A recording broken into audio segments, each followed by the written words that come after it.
aí galera, beleza? Como é que vocês estão? Meus amigos, no vídeo de hoje temos aqui 6 temas e já vamos começar falando daquelas notícias positivas do nosso Brasilzão e como a imprensa trabalha para avançar com algumas agendas. Depois disso temos ali uma foto de uma máscara, sim. Vamos falar das máscaras, pessoas que vestem máscaras para fingir que não são militantes, pessoas que retiraram suas máscaras, as máscaras caíram, tentando colocar máscara para poder apoiar um candidato que até então não apoiava no passado. Tô até falando do antagonista que agora tá de love com o Ciro Gomes. Depois disso quero falar rapidamente sobre o seu Sérgio Moro, a Rosângela. Tem uma matéria também interessante sobre o Temer e por que o PT quer ter esse encontro com o Temer, essa aproximação, e faz muito sentido. Depois disso, pô, ali tá pequenininho, era para ter aumentado. Falar da imprensa brasileira. O Ricardo Barros, líder do governo na Câmara, fez um comentário aí que eu acho que é bem pertinente. Eu quero mostrar algumas coisas para vocês e mostrar um pequeno vídeo de como a imprensa internacional reportou eventos recentes no Brasil, para você ver como destoa, inclusive até assim a empolgação com que o jornalista se comunicava, né, se expressava. Depois disso a gente vai falar do Lula e é dos temas mais polêmicos aí ao longo do dia de ontem. Inclusive vou trazer a própria matéria do site oficial do Lula. Ele comentou sobre meio ambiente e é problema à vista. Problema à vista envolvendo o meio ambiente caso o Lula volte. Ele tá falando que dependendo da gente, vamos desfazer tudo que Bolsonaro fez.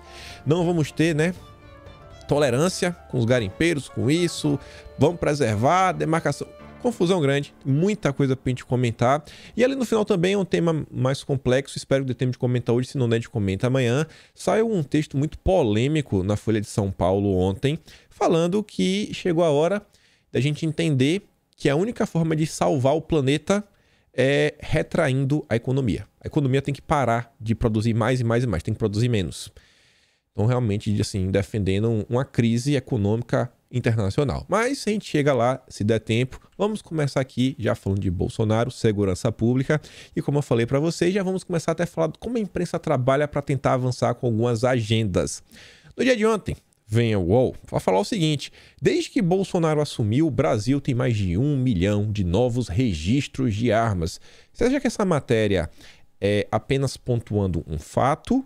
É uma matéria elogiando Bolsonaro pelas suas medidas, decretos, seus projetos, ou é uma matéria tentando colocar como fosse o apocalipse? Com a pior coisa que pode existir no planeta Terra, né? Essas decisões de Bolsonaro. Não precisa nem explicar, né? Vindo do UOL, mesmo grupo do Folha de São Paulo. Mas não é só isso que a gente vai falar sobre a imprensa. Bolsonaro, ele compartilha a postagem e fala o seguinte: isso, né? 1 milhão de novos registros, além da maior redução de óbitos violentos da série histórica e o menor índice de homicídios em 15 anos. A imprensa faz essa história para falar, ó, a violência está aumentando. O Bolsonaro fala, não, é o contrário, está reduzindo. Isso vocês sabem, mas vamos continuar. Aquelas postagens que temos todos os dias, não canso de falar. Polícia Rodoviária Federal aqui apreendeu 187 quilos de orégano. Só que 5 minutos antes tinha outra postagem. Juntas, together, mais de 500 quilos, mais de meia tonelada. Apreensão de 366 quilos, né? Um veículo, Santo Antônio do Amparo, Minas Gerais. É a polícia que mais apreende drogas no planeta Terra. É a PRF. Eu fico muito triste de ver, né, toda a campanha que a imprensa fez aí, tá fazendo contra a corporação. Mas vamos continuar. Essa daqui, na verdade, é a principal matéria que eu queria comentar com vocês. Como utilizar a imprensa para avançar com agendas. Tudo é questão de perspectiva, né? Datafolha, olha que combinação. Folha e Datafolha, juntos. Pesquisa eleitoral. Datafolha. Cresce fatia que apoia reeducação de jovens infratores. Está crescendo na sociedade o sentimento das pessoas que são a favor que os jovens eles sejam reeducados e não que eles sejam punidos. Não, eu é jovem, vítimas da sociedade. Temos que defender os direitos dos manos. Sim. E por que eu estou falando para vocês que isso daqui é uma tentativa de avançar com a narrativa? Olha o destaque, cresce fatia que apoia a redução. Olha o subtítulo. A maioria, porém, defende que sejam punidos como adultos. O ponto mais relevante, porque eu acho que a matéria devia ser o seguinte: a maioria do Brasil acredita que os jovens devem ser punidos como adultos. Existe uma lei que está desde 2015 parada no Senado que versa sobre a redução da maioridade penal. Agora a Folha ela dá destaque para o contrário. Que jovens, coitadinhos. Vocês estão entendendo? Imagine se todos os jornais do país dessem realmente destaque. A maioria, falar, a maioria pensa dessa forma. A maioria, sabe, enxerga o mundo assim. A mesma maioria que elegeu Bolsonaro e a maior parte de suas decisões foi extremamente questionada. A história vocês conhecem. Mas vamos continuar.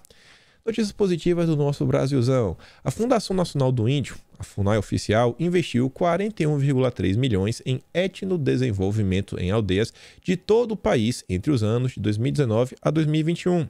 Tal investimento supera 72% o total investido entre os anos de 2016 a 2018, cujo aporte ficou em torno de 24 milhões. Mas quem é que odeia os índios? Quem é que trabalha contra os índios? É Bolsonaro. O investimento 72% maior, quase o dobro. Sancionada a redução do imposto de renda retido na fonte para pagamento de leasing de aeronaves. Mais uma redução de imposto por parte do governo federal. A medida impacta a cadeia produtiva do turismo, garantida a permanência de milhares de empregos. A proposta de correção da tabela do imposto de renda para pessoas físicas encontra-se para apreciação no Senado há meses. A gente também podia comentar, né, sobre cidadão comum, pessoa física, mas está no Senado. Dependemos aí da boa vontade, principalmente do Rodrigo Pacheco e do restante dos senadores. Mas vamos continuar. Bolsonaro também comenta o seguinte: essa pauta é interessantíssima, isso daqui o Lula jamais vai comentar, nem a imprensa, porque é aquela pauta que o Lula sempre falou que era dele. A reforma agrária. Só que não é dele, é de Bolsonaro. O Lula que tanto fala, não, tem que dar terra para as famílias, que isso, que aquilo outro.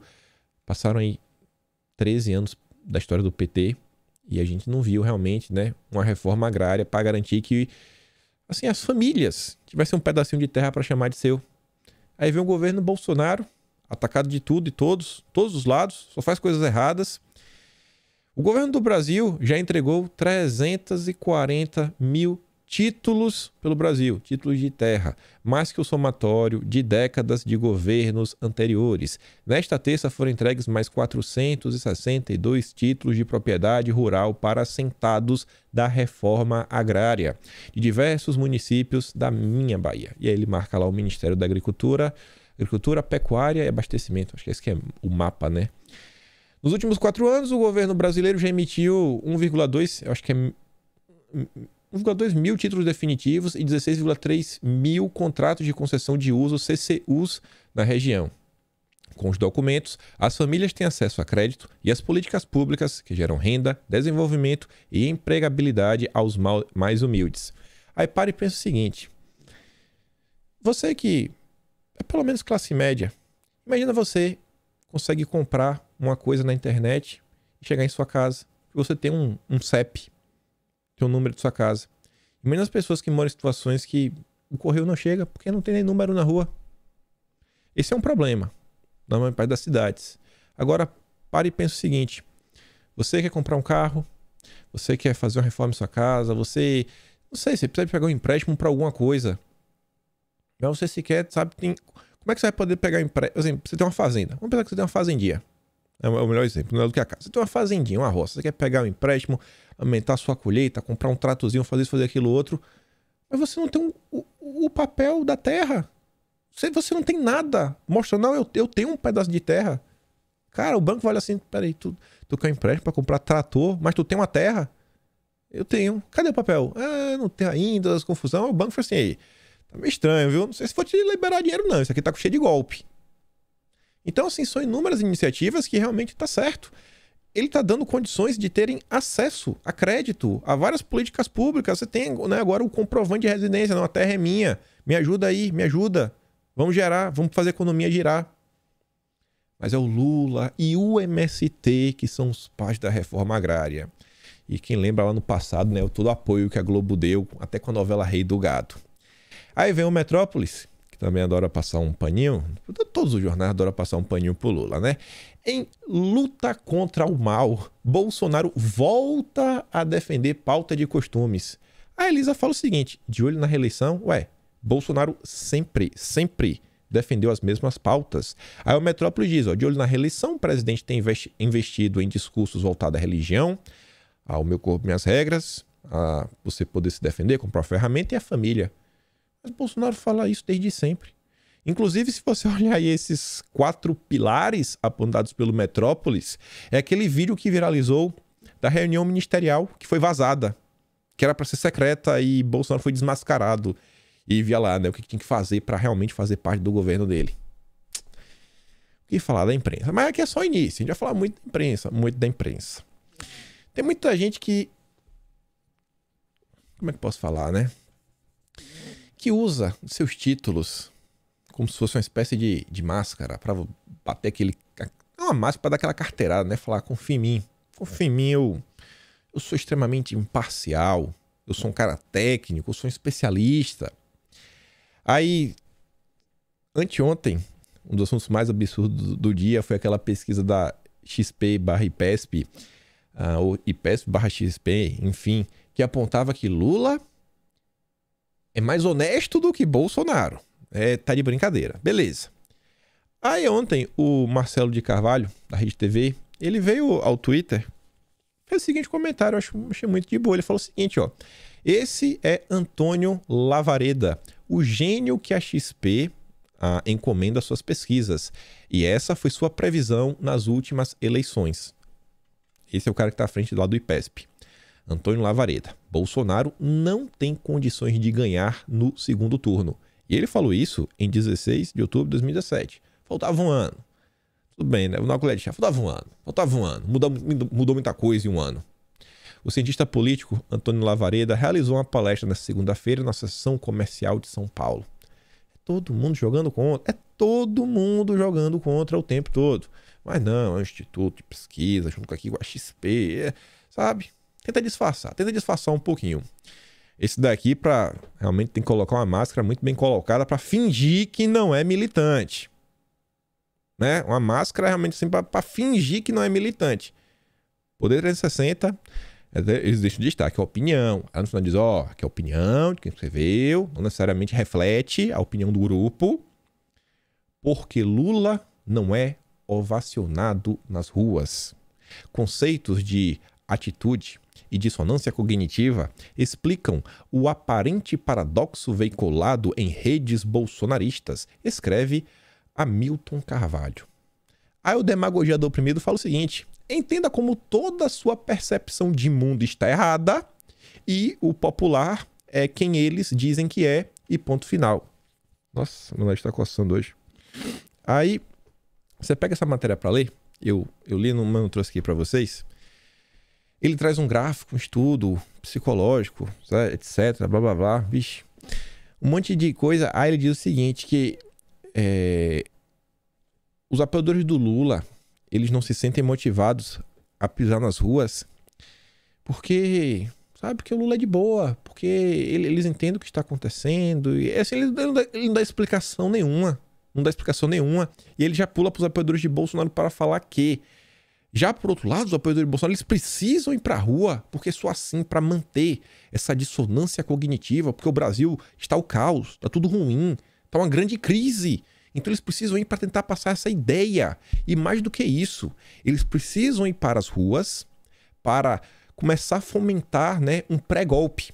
Para mostrar que Bolsonaro tem apoio, e aí caso ele perca ali, ele tinha apoio, o Lula não tinha. Então você consolida o golpe que Bolsonaro vai dar. É o conteúdo, né? É assim na matéria. Mas não, matéria séria, analista, sabe? Sensacional.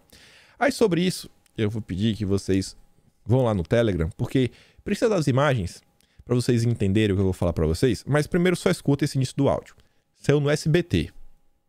A caravana do ex-presidente Lula pelo sul do país começou com confusão. No interior gaúcho, manifestantes contra e a favor do petista entraram em confronto. Em Bagé, na região da campanha, produtores rurais e manifestantes contrários à vinda do ex-presidente usaram máquinas agrícolas para bloquear o acesso à Universidade Federal do Pampa. Um boneco inflável vestido de presidiário foi erguido por um guindaste. Policiais militares precisaram fazer um cordão de isolamento para separar os manifestantes dos apoiadores de Lula. E depois tem um vídeo. Por que vocês precisam ver? Porque teve conflito, teve isso, teve aquilo outro. Os policiais militares tiveram que separar, né? Quem estava contra Lula e os apoiadores do Lula. Quando você vê quem estava contra Lula, ela falou, né? Tratores, caminhões, guindaste com o boneco lá do Lula içado, preso na cadeia. E uma multidão de pessoas na oposição. Já os apoiadores do Lula, quem estavam em confronto, deve ter umas 20 pessoas. Deve ter umas 20 pessoas. 20 pessoas. 20. Todos vermelhinho, camisa vermelha, bonezinho vermelho e alguns segurando bandeiras. Vale a pena ver. A multidão que o Lula consegue colocar nas ruas. Até do SPT. E aí, falando ainda sobre máscaras, o Geraldo Alckmin, ao mesmo tempo que cai a máscara dele, ele coloca outra máscara, né? A máscara agora de petista raiz. Sendo que também o PT, né, coloca uma máscara de... Não, Alckmin nunca foi nosso inimigo. A gente até mostrou algumas postagens antigas do PT falando sobre o Alckmin. Mas enfim, ó. Essa daqui o Alckmin esqueceu de apagar. Não é tão velha assim, né? Pô, 20 de setembro de 2018. Eleições passadas. Os 13 milhões de desempregados são herança da Dilma e do PT. Olha só. Que quebraram o Brasil e destruíram as estatais. O Petrolão foi o maior escândalo de desvio de dinheiro público do mundo. Do mundo! E agora, ó, estão juntos e de mãos dadas. Juntos e de mãos dadas. Esse é o Alckmin. Que, aí sim, né? Um tempo mais atrás, eu esqueci ver a data. 2000... Eu tô em dúvida se é 6 ou é 2005.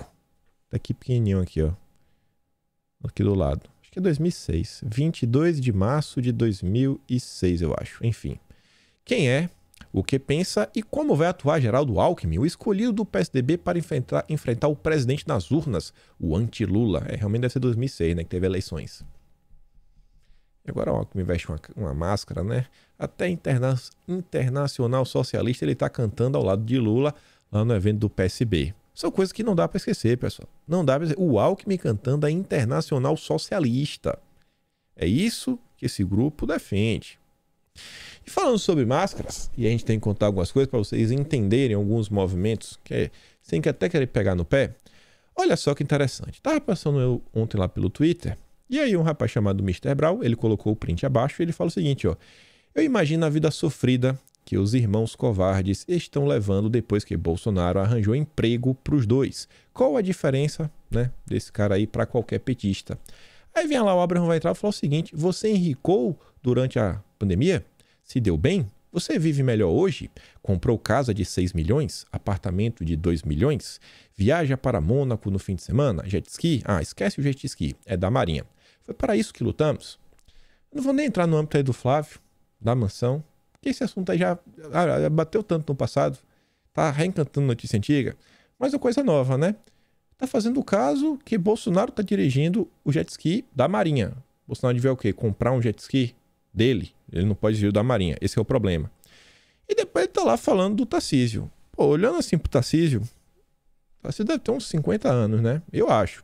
Tá meio cansado, pelo menos. Mais de 45 eu acho que o Tarcísio tem. É funcionário concursado há um bom tempo. Aparenta ser um bom gestor. Com salário de ministro. E um salário de funcionário público. Eu acho assim, 2 milhões. Não sei se ele pagou à vista. Mas eu acho que tá dentro aí. Tanto do cenário de Brasília, que é o apartamento que ele comprou foi em Brasília, como também diante, né, da capacidade financeira dele. É beleza. Só que o que me deixa assim encafufado da cabeça são algumas hipocrisias, porque ele pergunta, você vive melhor hoje? Você enricou? Bom, se você dá um Google, salário Abraham Banco Mundial. Matérias aqui, ó, Poder 360, R7 e o Globo. Abraham vai ter salário de R$116 mil. Salário de Abraham no Banco Mundial será R$115 mil. Weintraub quintuplicará salário no Banco Mundial. Então, assim, Tá falando que quintuplicou o salário, né? 5 vezes. Então, eu acho que, no caso dele, a pandemia foi boa. Graças a Bolsonaro, né? Que deu um empreguinho lá. Graças a Bolsonaro que deu um empreguinho no Banco Mundial, né? Mas eu quero mostrar pra vocês mesmo esse daqui, ó. O rapaz, ele fica o tempo todo criticando o governo, só sabe falar de Bolsonaro. Tá pior que Sérgio Moro. Aí o pessoal achou uma live que ele tinha feito lá no passado com o Mauro Fagundes, que ele falava o seguinte, ó. E por que surgiu uma ala realmente dissidente dentro da direita que de repente olhou e falou assim, rapaz, quer saber de uma coisa? Os caras apoiavam Bolsonaro arduamente de forma louca, mas de repente os caras viraram assim, a ponto, eu não estou me referindo a quem critica, eu estou me referindo aqui àqueles caras que apenas, unicamente criticam e chegam a pedir a cabeça, renúncia de Bolsonaro, porque nada do que ele faz presta. Não, a primeira coisa, não contem comigo para enfraquecer o governo ou o presidente. É mesmo? Continua. O que eu posso falar é, o presidente Bolsonaro, da minha parte, não terá nenhuma crítica, ou o governo, mesmo as intrigas palacianas, eu não quero me envolver, não me envolvi e não vou me envolver. Bom, aparentemente ele não é um homem de palavra, né? Ele falou uma coisa e hoje em dia só faz outra. Mas o Mário Fagundes perguntou por que surgiu, né? Um grupo na direita. Por que surgiu, gente? Vocês já pararam para se perguntar por causa disso? Talvez tenhamos uma resposta. Ontem, temos aqui, né? Vocês vão entender por que o Paulo Enéas saiu em defesa dos Weintraub para falar o seguinte. Bolsonaro indicou Datena para o Senado. Bolsonaristas então rechaçaram com razão a escolha. E ninguém é acusado de traidor por esta recusa. Bolsonaro indicou Tarcísio para o governo de São Paulo. Parte da direita recusa essa indicação e prefere Weintraub. E é chamada de traidora por isso. Não, não é chamada de traidora só porque prefere o Weintraub. Mas por causa de postagens como aquela que o Abraham acabou de fazer, né? E o que ele já falou no passado. Só que, olha só. Tá entendendo aqui? Paulo Enéas, pré-candidato a deputado estadual. Uma pessoa só pode votar em um deputado. Um deputado. Um deputado. Assim como na esquerda você tem várias divisões, na direita, algumas pessoas também perceberam isso. Que talvez exista uma parcela da sociedade que gosta daquele discurso fácil que vai fazer, que vai acontecer, que vai fazer uma revolução conservadora no país, tocar o terror, sabe? Daquela, como se realmente fosse tudo possível fazer a base da canetada. Então eles têm que se descolar disso. Eles são super conservadores, ultra conservadores, sabem de tudo e todos, dão aula. Pré-candidato. Pré-candidato. Apoio e defendo a reeleição do presidente Bolsonaro e a formação de uma bancada conservadora que resgate as pautas de 2018 e venha dar sustentação a Bolsonaro em seu segundo mandato, para ajudá-lo a livrar das garras do centrão corrupto e esquerdista que chantageia seu governo. É a história, né? Que chantageia. Agora o Abraham diz que o Bolsonaro já entregou o governo pro centrão. Aí, depois não gosta de ser chamado de traidor. Assim, eu não acho que o Tarcísio é um conservador, raiz, de todos os valores, bolsonarista, etc. Eu não acho, não. Tem até algumas coisas do Tarcísio, a gente já falou no passado. Acho que ele fez até alguns movimentos políticos recentes, alguns encontros que eu se fosse candidato, não faria. Sei lá, Grupo Esfera, sei lá, no LIDE, etc. Eu não faria. Agora, você colocar como se Tarcísio estivesse servindo ao Lula, entregando, dando uma martelada na cabeça de Bolsonaro, eu não acho que isso condiz, né? Aí vem lá, o cara fala o seguinte, ó, vão dizer que é montagem, mas não é. Aí tá lá o Abraham dando risada. Depois não gosta quando é chamado de traidor, né? Então assim, algumas máscaras caíram. Vários, sabe, dos discursos que surgiram lá atrás, que Bolsonaro isso, que Bolsonaro desistiu, que Bolsonaro entregou e blá blá blá. Agora vocês estão vendo. Talvez não foi isso que aconteceu, talvez foi alguma outra coisa. Talvez aquele discurso que Bolsonaro era frouxo, era covarde, tinha um interesse por trás. Enfraquecer, porque algumas pessoas tinham um projeto político, queriam ser candidatas, serão candidatas. E Bolsonaro é um problema, sabe, no percurso dessa galera. Assim como foi com o Sérgio Moro. Assim como foi com o Sérgio Moro. A gente vai começar a falar dele agora, né? Para fechar esse tema aqui, já abrindo com a questão do antagonista. Está na hora de olhar para o Ciro? Será que chegou a hora? Nessa sexta-feira, o candidato do PDT vai conversar com Cláudio Dantas no Papo Antagonista. Aí a Renatinha fala, né? O desespero das viúvas do Moro tá bom demais. Até o antagonista já abandonou o Sérgio Moro. Mas vamos falar um pouquinho mais dele. Vamos falar um pouquinho mais. Só que antes disso, né? A Era fez essa singela homenagem, colagem aqui pros Antas. Ciro diz que vai revisar a política de preços da Petrobras e fala até em recompra de ações. Pré-candidato do PDT revelou conversas com o candidato do MDB à presidência durante o Papo Antagonista nessa sexta. Pré-candidato à presidência pelo PDT participa do Papo Antagonista. Pré-candidato do PDT à presidência classificou como chocante a anulação das sentenças da Lava Jato relacionadas ao petista. Realmente, né? Um lava-jatista. E agora o Cláudio Dantas deve ter se derretido todo pelo Ciro Gomes. A Yara até brinca, né? As novas investidas e promessas já têm outro nome. Mas vamos continuar. Olha isso daqui. O novo desafio de Sérgio Moro no União Brasil. Assim como o super conservador, ele achava que ia entrar em campo, ia fazer acontecer, que ele era o mestre da política, né? Uma coisa, Moro é bom, boletar. Isso aí eu não questiono. Eu acho que Moro é um dos melhores boletadores do Brasil, mestre do boleterismo ao lado de Nando Moura. Assim, eu não conheço um cara que sai do governo, porque assim, Bolsonaro não ajudou o Sérgio Moro. Vai entrar, não precisou de ajuda, né? Pagar um dinheirinho lá, um trocado. Agora o Moro não. Em menos de um ano, quase 4 milhões de reais.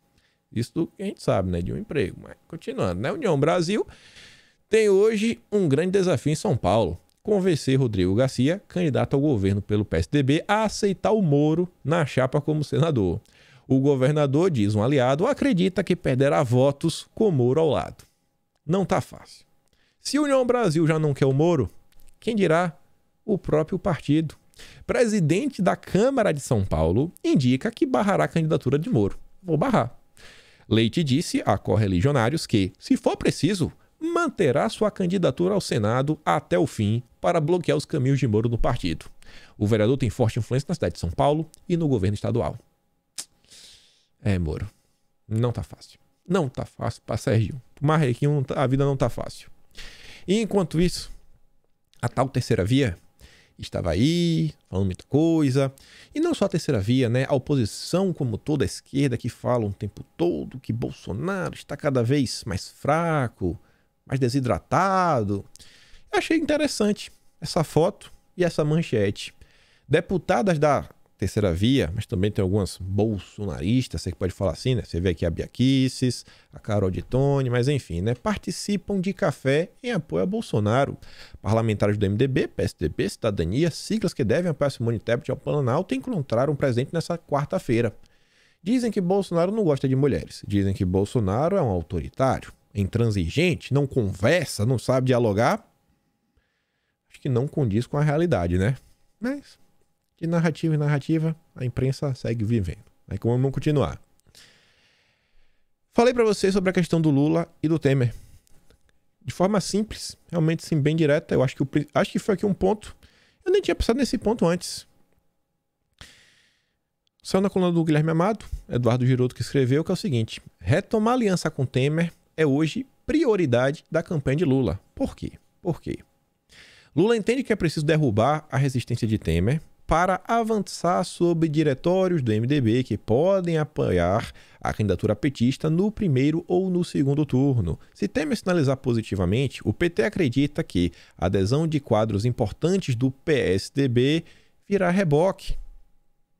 O Lula, campeão, primeiro lugar, 21 pontos de distância para o Bolsonaro, segundo Datafolha. Acredite que não coloca pessoas na rua porque ele não precisa, né? Porque é os bolsominions que precisam criar uma dissonância cognitiva, segundo o Hamilton, lá do Poder 360. Mas ele precisa do apoio de todos os partidos para vencer. Todos os partidos. E aí você vê o que o Lula quer. Tá trazendo o Temer, porque aí já tem o Renan. Aí trazendo o Temer, aí ele traz de tabela o Baleia Rossi, traz o diretório aqui, diretório acolá, e aí realmente consegue unir todo o MDB ao redor de todo o Brasil para apoiá-lo. E aí, de quebra, ele acha que ele também consegue trazer a reboque o PSDB. Mas ele é favoritíssimo. Olha só isso daqui. O Calil se apresenta quase como terceira via. Ele diz que ele não é de esquerda e não é nem de Lula nem de Bolsonaro. Ele é da mamãe. Da mamãe. Matéria da Veja. Calil é acusado de sonegação fiscal e omissão de rendimentos. A gente vai comparar Veja e CNN. Ele está sendo acusado pelo seguinte: o ex-prefeito e suas duas empresas, Ercal e Fergical, estão inscritos na dívida ativa da União com débitos que somam 48 milhões de reais. Aí o Calil foi num programa da TVC, eu acho. Aí assim noticia. Calil discute com o entrevistador em Minas e fala em jogá-lo pela janela. Você assim discute, né? Eu não sei se discute condiz com o que aconteceu. Deixa eu ver se tá aqui. Tá aqui o que aconteceu. Lá no Twitter, o Nelson, ele colocou o vídeo desse momento. Vocês vão ver aqui comigo. É uma discussão extremamente saudável. Extremamente saudável. Imagina. Só pensa o seguinte. Se fosse Bolsonaro no lugar do Calil, falando o que o Calil falou para o entrevistador, não chama nem de jornalista, você já percebeu, né? Entrevistador. Imagina como seriam as matérias da imprensa, se iria ter editorial no Jornal Nacional e se hoje, à noite, iria ter uma matéria especial no Fantástico. Discussão extremamente saudável. Escuta só. Garoto, você não tem nem idade para isso. Você não tem nem idade para isso, seu moleque. Você não tem nem. Eu devo mesmo. Eu fui um empresário, eu tenho 12 empresas, rapaz. Eu devo mesmo. Eu sou igual qualquer brasileiro. Esse país está quebrado. Eu não tenho vergonha de dever, não. Eu dei coisa em garantia. Mas o senhor não acha que o país está quebrado? Não grite comigo, rapaz. Mas o senhor está gritando. Não grite comigo, eu sou responsável. Molecote, está querendo aparecer em cima de mim. Quem é você? Eu não sei nem seu nome, nunca te vi. Aliás, se esse moleque continuar aqui, tá certo? Você vai me desculpar, você senta ele aqui e entrevista esse banana, esse merdinha aqui. O senhor sabia que isso ia acontecer a mesma coisa com o Zema? O Zema saiu daqui corrido porque eu fiz uma pergunta para ele. Corrido eu não saio, não. É mais fácil eu te jogar pela janela, ô moleque. O senhor pode fazer corrido é o caralho. Ô Cidinho, vamos trazer esse... Eu te pego e te jogo pela janela. Quem corre é o Zema. O senhor tá à vontade para o senhor fazer isso. Eu sou magrinho, acho que eu consigo flutuar. Cidinho, vamos... Discussão extremamente saudável, né? Você vê com argumentos sólidos, embasados, sem nenhum tipo de ofensa. O Calil discute. Eu vou jogá-lo pela janela. Eu sou um brasileiro como qualquer outro. Qualquer brasileiro, né? Quem nunca deveu 48 milhões de reais? Quem nunca tem uma dívida de 48? Quem nunca, gente? 48... Ah, rapaz, para. Eu que falo, Calil, né? A CNN lá passando aquele... Que é uma palhaçada, bicho. O Brasil tem hora que só Jesus na casa. Mas vamos continuar falando da imprensa. Vamos continuar falando da imprensa. O Ricardo Barros, ele fez um comentário. Ele falou várias e várias coisas. As mais polêmicas. E eu vou para as menos polêmicas, né? Obviamente. Há um esforço grande em calar as redes sociais. Diz Ricardo Barros sobre... regulação da mídia. Ele está falando lá da fala do Lula, né? Líder do governo na Câmara dos Deputados também afirmou estranhar o desejo de Lula em regulamentar a mídia, já que os jornalistas são de ideologia de esquerda em sua maioria. Aí ele falava o seguinte, ó, de um modo geral, os jornalistas são de ideologia de esquerda em sua maioria. A maioria foi forjada em universidades públicas com forte doutrinação à esquerda. A mídia dominante é pró-esquerda e tem batido muito no governo Bolsonaro, sempre criticando qualquer coisa. Tivemos essa semana notícia de recorde de empregos, 1% do PIB, e o noticiário não faz nenhuma modificação, bicho. Continua criticando permanentemente o governo. É o tempo todo bate. Nada é bom, é mais, é porém, entretanto, da vida, ainda que, mas ano que vem vai ficar ruim e não tá bom, a expectativa vai ser maior. É o tempo todo tentando procurar algo para criticar o governo. Aí o Ricardo Barros pontuou isso. Olha só essa foto. Olha essa foto. Mais do que a foto. Olha o que o Adolfo Saxida falou. Mas antes de falar isso daí, é o seguinte, né? Esse carequinho aí é um cara que eu passei a conhecer por ver várias pessoas lá no Twitter ligadas ao mercado financeiro. A maioria delas bota aquela luvinha de boxe. Até hoje eu não sei o que é essa luvinha de boxe. Mas ele fala, confie nas luvas. É um pessoal que a Faria Lula, os Faria Lulas, né? O pessoal que é da turma do Benchimol, etc., não gosta. A turma do Benchimol acha que o Brasil é o caos, o apocalipse, o Bolsonaro tá destruindo tudo. Já essa turma é um pessoal mais, como posso falar, né? Mais otimista. Acha que o Brasil vai dar certo. E ele sempre fala desse careca porque... Aí o Adolfo Saxida explica o seguinte, ó. Eu agradeço a visita do Robin Brooks. Tanto ele como eu... Não eu, né? O Adolfo. Previmos no ano passado que a economia brasileira estava muito melhor do que os analistas comentavam. Esse cara ele ficou famoso, tem uma matéria na Bloomberg. Primeiro, por causa dos twitteiros do Brasil, falando desse cara. E segundo, porque ele vinha batendo na tecla desde o ano passado, falando, ó, a moeda do momento, a moeda que vai dar certo e vai subir é o real. O real vai dar certo, o Brasil vai dar certo. Invista no real brasileiro. E o real só está atrás do rublo esse ano. Foi a moeda que mais se valorizou. Então a economia brasileira, ela vem dando claros sinais de melhora. Claros. Aí o Brasinha, também tem a luvinha lá, né? A turma da luva. Aí ele postou um vídeo em espanhol, imprensa internacional. Dá para entender boa parte. Eu não vou dar play no vídeo inteiro. Eu só quero que chegar, que é logo aqui no início, depois acho que uns 10 segundos, já entra nessa parte aqui na TV. Isso aqui é na TV. E o cara começa, você vê ali, ó, olha o que ele pontua. O PIB cresceu 1% no primeiro trimestre. O desemprego baixou a 10,5%, anteriormente 14,8%. Superávit fiscal a 9 meses. Inflação mais baixa do que as projeções. Dívida pública bruta de 78%. Baixou e muito, estava quase em 100%. Baixou 20% basicamente. E dívida pública, o net, isso daí eu não sei explicar o que seria o net, 57,9%. Mas olha do PIB, né? Olha como é que o cara fala. Se liga nisso daqui. Segre, querido, estou com você em Brasil. Sí, señor Eduardo, buenas tardes. Buenas tardes para todos. Buenas tardes. La noticia del día económica. La economía brasileña está sorprendiendo a todos, sobre todo a los más críticos. Fueron divulgados los números. Tenemos un cuadro, si te parece bien, y lo podemos compartir con todos los datos de ahí. El PBI creció 1% el primer trimestre. El FMI había dicho que iba a crecer en el año 0,3. Fíjate vos la diferencia entre lo teórico y lo real. Era para ser 0,3, cresceu 1%. El desempleo bajó al 10,5%. Había antes en 14,8%. Claro, son 10 millones y medio de brasileños que no tienen trabajo, recordando que siempre el índice de desempleo se calcula por las personas que buscan trabajo y no encuentran. Pero en la contrapartida son prácticamente 100 millones de brasileños con trabajo en la economía formal. El superávit fiscal se mantiene desde hace 9 meses. La inflación más baja que... Ele sai comentando. Você vê, o cara tá comentando, foi empolgado. Pô, tá surpreendendo, olha isso. Aí ele explica a coisa. Não, teve aqui um negócio, não, beleza. Pô, porque esse número aqui envolve as pessoas que realmente querem trabalhar, estão buscando emprego. E teve a redução das pessoas que realmente são desempregadas, 2,5%, de quase, ele fala 5%, não fala 4,8%, ele fala basicamente 5%. Ele sai citando uma coisa, outra, papapá, tititi. Mas no Brasil... O pessoal até brincou. Eu não vou lembrar quem foi que postou esse vídeo. Eu acho que a Elisa postou lá no Twitter.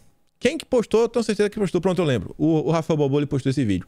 O pessoal filmou o Jornal Nacional.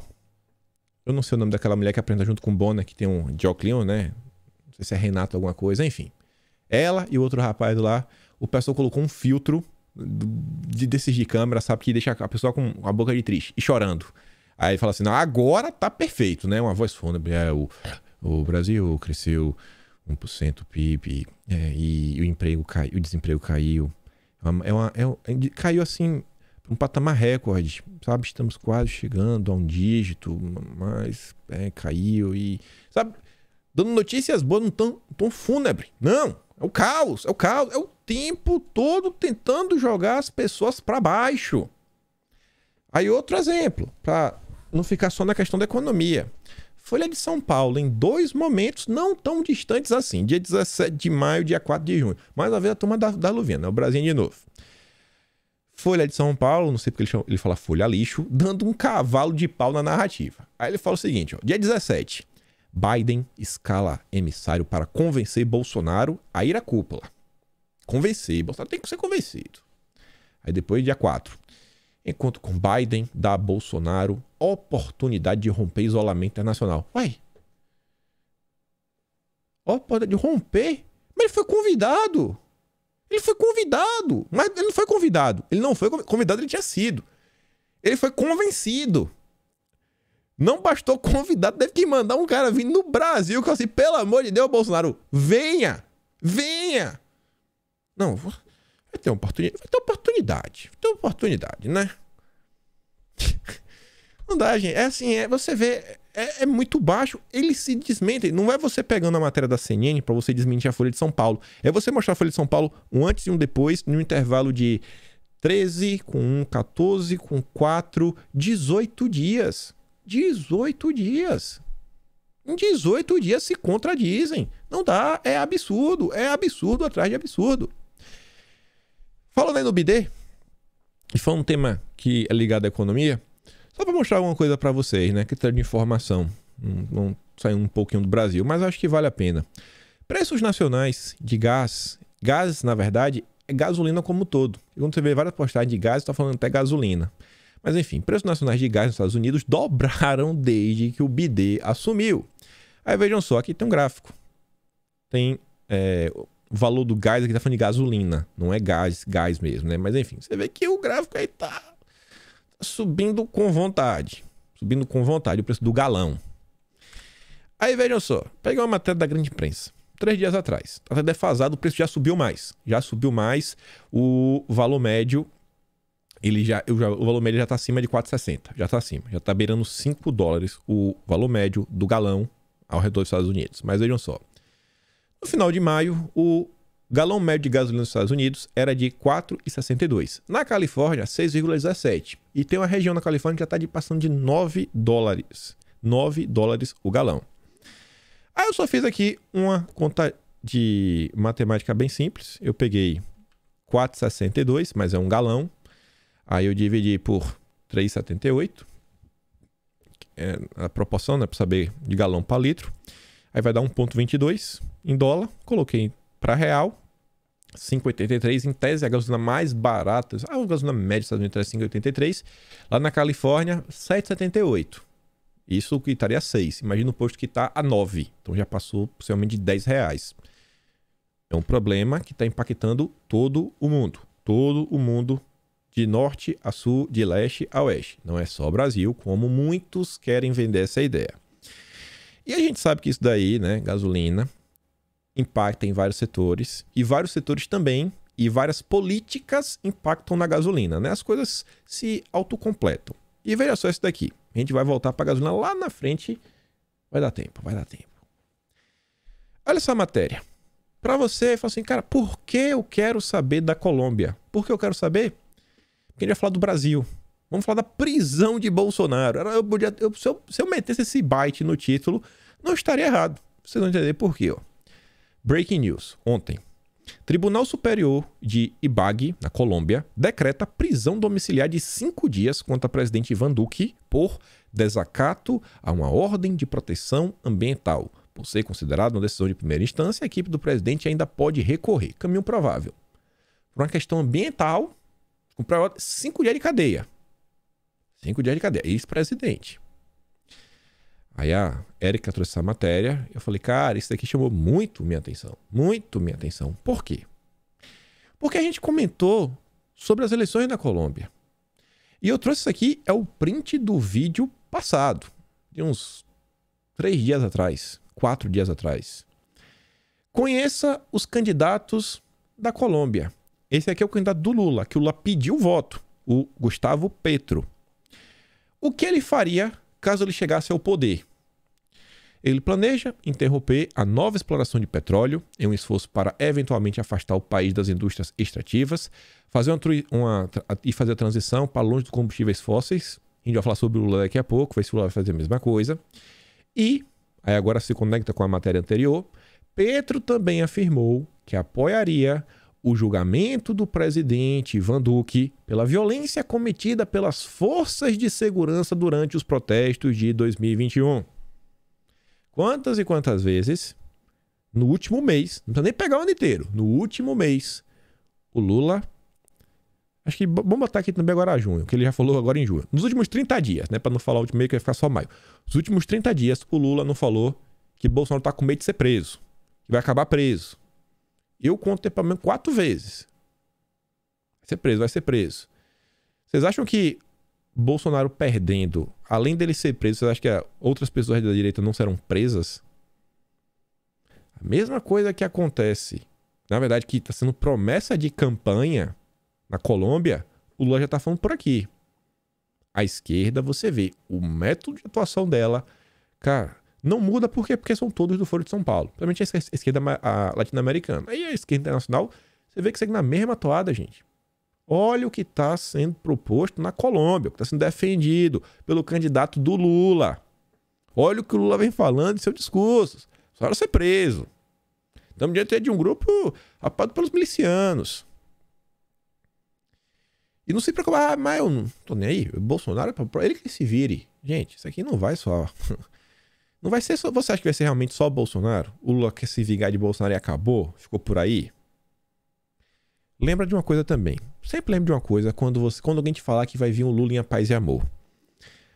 Somos, nós todos, até o Lula, seres humanos. Seres humanos possuem sentimentos. E tem um sentimento que é o amor. As pessoas têm amor. Parece, por mais que não ame a todos, né, o próximo como a si mesmo, algumas pessoas, as pessoas gostam. Eu acho impossível um avô não gostar do neto. O neto do Lula morreu. Ele não pôde ver. Não pôde ir pro enterro. A mulher do Lula, a Marisa, também, idem. Imagina todo esse sentimento, sabe? Independente se ele tá certo ou se tá errado, o que a imprensa fez, etc., a ideia que vendeu, a família dele deve ter tomado a pressão. Você acha que ele não ficou doído por isso? Não tô falando que ele tá certo, não. Você acha que ele não tá doído por isso? Você acha que ele vai esquecer o passado? O que ele disse que fizeram contra ele e vai voltar Lulinha, paz e amor? Aposta aí pra ver. Vamos voltar, a gente vai chegar na gasolina de novo. Isso aqui a gente já comentou em vídeo, mas só mostrar mais uma vez, né? 4 de junho, saiu ontem. Ontem que o exame foi comentar, ontem, depois de todo esse tempo. Estados Unidos liberam um cultivo de alimentos em áreas de preservação. Aqui pode, porque aqui é do bem. A União Europeia também adotou medidas para tentar mitigar os efeitos do conflito, né, que está tendo lá sobre o fornecimento de alimentos. Em março deste ano, o bloco aprovou um pacote de ajuda de 550 milhões de dólares para seus agricultores. Tanto para questões ligadas à gasolina, quanto para comida, eles estão subsidiando, etc. Então, no Brasil, gente, cada adiamento menos resistente a uma medida assim. Porque o mundo tá nessa atuada, as pessoas realmente estão vendo que assim, cara, alguma coisa tem que ser feita, que não dá para a população pagar o preço. Inclusive, o Bolsonaro vem defendendo isso várias vezes. Mas vamos lá. Luiz Fernando Gutierrez, diretor executivo da SOS Mata Atlântica. SOS Mata Atlântica. Algo me diz para você gravar.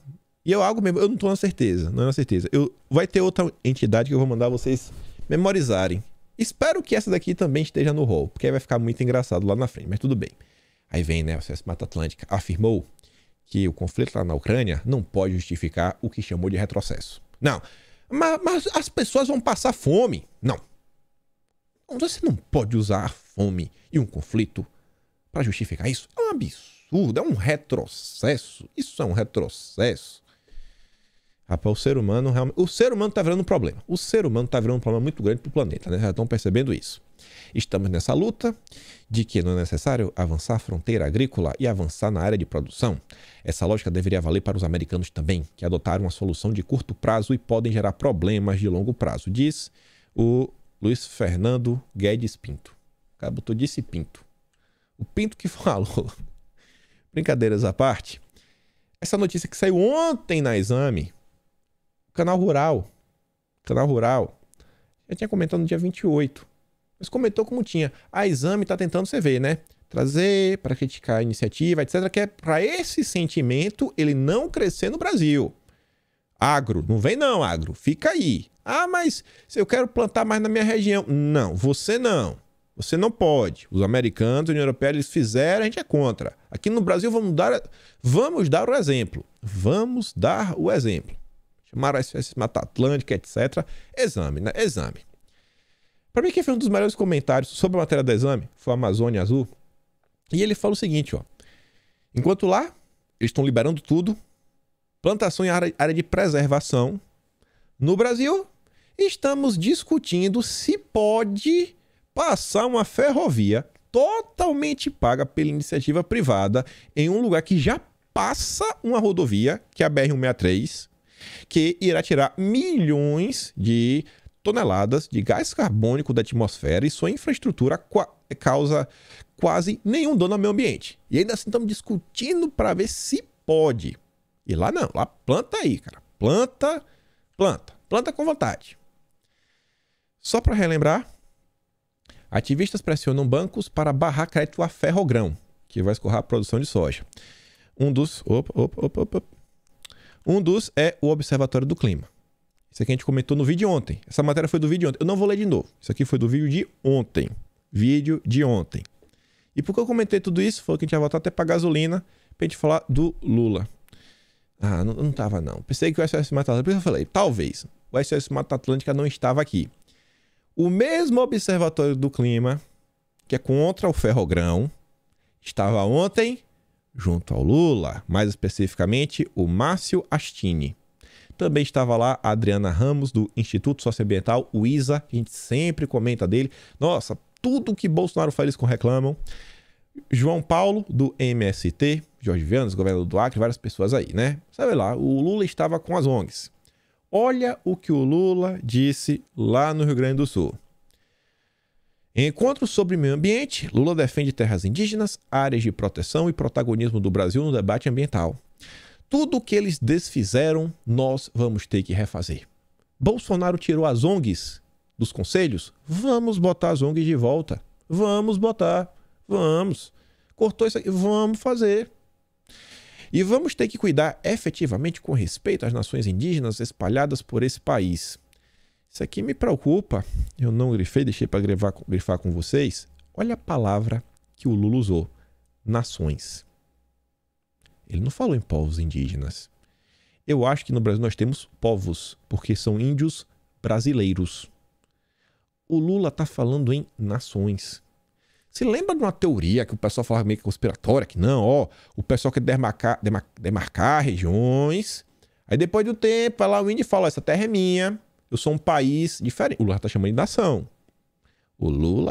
de nação. Mas isso aqui é só coincidência. O Lula deve ter se atrapalhado, né? Nós que devemos para eles e nós que devem para nós. É preciso ter a pressão da sociedade para que a gente possa ter coragem de enfrentar os nossos algozes e fazer o que precisa ser feito.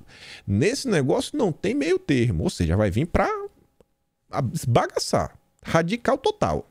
A gente tem que ter coragem de dizer não haverá garimpo e terra indígena nesse país, ou seja, o Brasil não será autossuficiente em fertilizante. Já começa aí. As terras que forem demarcadas como áreas de proteção ambiental terão de ser respeitadas. Enquanto os Estados Unidos, a União Europeia estão ampliando, Brasil não. Não vai ter concessão. E outra coisa importante é que nós vamos restabelecer nossa relação com o mundo. Que mundo? Esse caminho que o Lula está traçando não parece um caminho que vai contra o crescimento econômico, a facilitação da produção, etc. Esse caminho aqui não tem cheiro que vai contra, inclusive, o uso de combustíveis fósseis, isso, aquilo, outro, tudo abraçando uma agenda verde. Eu não consigo entender como algumas pessoas acham que a volta do Lula representaria uma redução de preços. Se o Lula voltar ao poder, eu vou fazer uma profecia autorrealizável. O Lula... Porque isso aqui é óbvio, eu não preciso ser um gênio, não preciso adivinhar, não preciso ter uma bola de cristal. O Lula vai quebrar o país e ele vai falar que o país quebrou por causa de Bolsonaro. E depois ele vai falar, me reeleja porque eu passei 4 anos para tentar construir o que o Bolsonaro destruiu. Bolsonaro me entregou o Brasil quebrado. Ele vai falar isso, quando os preços subirem. Que foi culpa de Bolsonaro. E a imprensa toda vai falar, sim, foi culpa de Bolsonaro. Mas vamos continuar? Dá tempo, graças a Deus. Porque eu queria muito comentar sobre isso. Aí veja tudo aí. O posicionamento do Lula, como as pessoas vêm lidando, como a imprensa vem lidando. E aí a Folha de São Paulo ontem, escreveu esse texto. Movimento, Folha ESG, movimento defende retração da economia para salvar o planeta. Para salvar o planeta, precisamos destruir a economia. Retrocesso. Os 3 primeiros parágrafos têm o geralzão da matéria. Os 2 últimos eu trouxe por outras questões. Mas olha só. O termo que em português significa decrescimento é quase autoexplicativo. Para os adeptos, é preciso abandonar a expansão da economia como um objetivo político e aceitar que a retração é a única forma de salvar o planeta de uma catástrofe climática. O modelo guarda certa proximidade com o ecossocialismo e, embora seja uma tendência relativamente marginal, vem ganhando espaço no debate ambiental. Figuras políticas também já declararam apoio às ideias do degrowth, né, do decrescimento. O ministro do Consumo da Espanha, que é ligado àquela coalizão, né, do Podemos com PSOE, né, quase PSOL, né, o PSOE com E no final, que são os aliados do Lula, que são os políticos que o Lula está se espelhando para desfazer a reforma trabalhista brasileira, para revogar, né, como ele falou. E alguns partidos verdes da Europa, que tanto Lula quanto também o senhor Sérgio Fernando Moro foram se encontrar e conversar. Essa turma está defendendo isso, esse movimento. O ESG nunca ficou tão claro. O objetivo final, destruir as economias em nome, né, de um mundo melhor. Aí a matéria diz, pô, mas será que as nações mais pobres não vão sofrer? Não só as nações mais pobres, será que as pequenas e médias empresas não vão sofrer também? Que na hora que você tem uma retração, eu acho que normalmente o pobre é sempre o primeiro a sofrer. Até um amigo meu, ele brincava e fala o seguinte: você já pensou se tivesse lá uma greve de caminhões no Brasil? Você acha que vai faltar batata em, sei lá, na Vila Nova Conceição, em São Paulo, bairro Nobre? Ou vai faltar, sei lá em Sapopemba, acho que é Sapopemba, bairro na Zona Leste de São Paulo. Aí vai faltar batata onde? Vai faltar pro rico, cara. Não vai. Aí a matéria, ela continua e fala o seguinte, ó. Segundo ele, o especialista, essa contração não precisa necessariamente acontecer globalmente. Não globalmente. O foco são nações mais ricas, principalmente Estados Unidos e países da Europa. Quem é o país que mais emite carbono na atmosfera? Eu acho que nem é os Estados Unidos, viu? Eu acho que é um país na Ásia, bem vermelhinho, que o Dória ama. Ele não falou desse país, né? Estranho. Aí o outro parágrafo. Durante os últimos 200 anos, o mundo ficou consideravelmente mais rico. Após o fim da Segunda Guerra, o crescimento foi ainda mais intenso, especialmente na Europa, Estados Unidos, Austrália e Nova Zelândia. E o país vermelho? E o país vermelho? Não fala dele não, né? Então é aquela coisa, né? Comunismo pra vocês, SG pra vocês, capitalismo selvagem, dinheiro pra mim. Deixa eu ver se eu vou comentar uma coisa depois. Tá. E aqui eu quero fazer um comentário e a gente fecha. Lá nessa matéria, tinha 3 comentários. Quando eu fui ler, tinha 3 comentários. Um dos 3 comentários, na matéria da Folha de São Paulo, foi escrito por um cara chamado Otto Cabral Mendes Filho, leitor da Folha de São Paulo. E se deve escutar as populações tradicionais, pois elas possuem as soluções para combater a crise ambiental. É o índio que vai trazer a solução. De resto, é garantir que a natureza seja sujeito de direitos. Os direitos da natureza devem estar acima de todos os outros direitos, inclusive os direitos humanos. O planeta é mais importante que a vida humana. Olha o nível. Isso daqui é o oposto do cristianismo. Sabe aquela doutrina lá de quem gosta do cara lá de baixo? Quem gosta do cara lá de baixo? O ismo começa com Sá e termina com ismo. Pra mim é isso aqui. O Texugo, engraçado que assim, 12 de abril, talvez ele já conhecesse esse movimento. Ele tinha postado o seguinte no Twitter, ó. Se acham que toda essa agenda SG, compliance e retirada da prioridade do lucro já é o cúmulo do absurdo, imaginam quando tomar forma a agenda de crescimento. Sim, o crescimento econômico não será mais a prioridade, mas sim o bem viver. Se preparem. E aqui está a Folha de São Paulo promovendo. Tem uma coisa que eu quero mostrar para vocês, aí eu faço comentário. Lembrei disso aqui, ó. O André Porciúncula, ele traz uma matéria da Globo que mostrava o seguinte. Aqui foi um estudo da Lancet Global Health, que mostra que a cada ponto percentual de desemprego aumenta-se meio ponto na taxa de mortalidade. Se a economia cai, empregos caem, mortalidade aumenta. Mas a Folha de São Paulo não se importa com isso. Eu quero falar com vocês o seguinte. Vocês viram que aqui ele fala que tem proximidade com o ecossocialismo. Vamos pegar a história do comunismo mesmo. Comunismo para valer. O Estado vai gerir todos os meios de produção. O Estado vai organizar tudo em tua vida. Tudo em tua vida. Tudo. É o poder máximo concentrado na mão do Estado. Aí para e pensa o seguinte. Por que a agenda verde é tão boa para quem gosta de poder? Porque assim, como é que o cara vai justificar? Ele quer fazer uma mudança radical em sua vida. Como é que ele vai justificar isso? Ele vai falar o quê? Qual vai ser o argumento dele para fazer uma mudança radical em tua vida no mundo normal, capitalista, sociedade livre, que respeita, né, a liberdade do cidadão? Não, você não pode fazer isso. Cara, eu tenho liberdade de vir. Não, você só vai poder dirigir 100 km por dia. 100 km porque o carro é meu. Eu ainda pago IPVA. É meu, mas não é, eu tenho que pagar IPVA. Eu vou para onde eu quero. Quem tá falando isso daí? Só que, a partir do momento que você tem aquele pensamento, para mim é doentio, que o planeta é mais importante que a vida humana, como o cara diz, né? O direito da natureza estão acima até dos direitos humanos. Você coloca o ser humano em segundo plano. O primeiro plano é salvar o planeta. Então já começa a criar um problema. E toda a vida humana, do início até o fim, nós somos seres carbônicos. Somos seres que dependem do carbono em tudo, em todos os aspectos. É quase impossível você achar alguma substância na natureza que, principalmente, a gente coma alimentos que não tenham carbono presente neles. A própria fotossíntese envolve, né, carbono, gás carbono, tudo. Mesmo que você vire aí vegano que seja.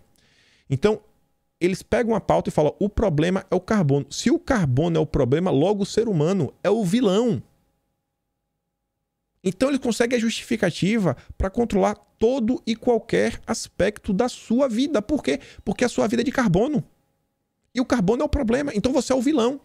Então qualquer coisa que fizer contra você tá válido. Por quê? Porque tem que salvar o planeta. Porque o planeta é mais importante que o ser humano. Você está entendendo como essa agenda ela é pior a nível de controle do que qualquer outra. Tudo nela é justificável. Porque temos que salvar o planeta. Aí você para e pensa.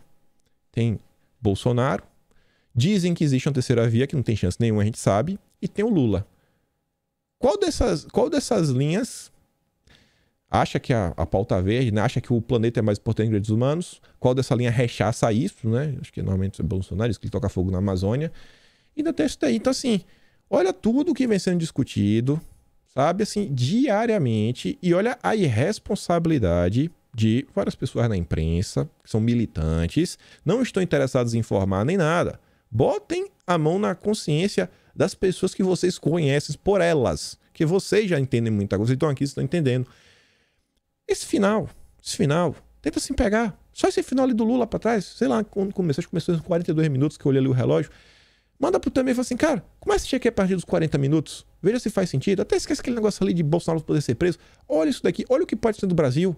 Você que gosta tanto de ver a economia crescer, olha o ferrogrão sendo barrado. Quem está barrando está com o Lula. O Lula. Olha o que a Folha de São Paulo, que defende o Lula, está defendendo. A retração econômica para salvar o planeta. É sério, gente. Isso aqui é muito sério.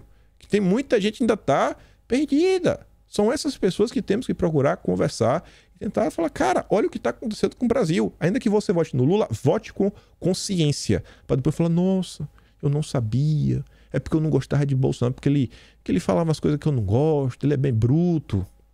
Enfim, fico por aqui. Se você gosta do meu trabalho, pode tomar meu canal, me apoia pelo Patreon, link tá na descrição, botão de valeu. Vai lá no Telegram, vê o vídeo lá do Lula, dos apoiadores dele lá no Rio Grande do Sul, né? Que o SBT falou. Vê os outros vídeos que eu dei play, tá tudo lá no Telegram, que também tá aqui na descrição. E compartilha. E volta amanhã, óbvio, né? Fui, meus amigos.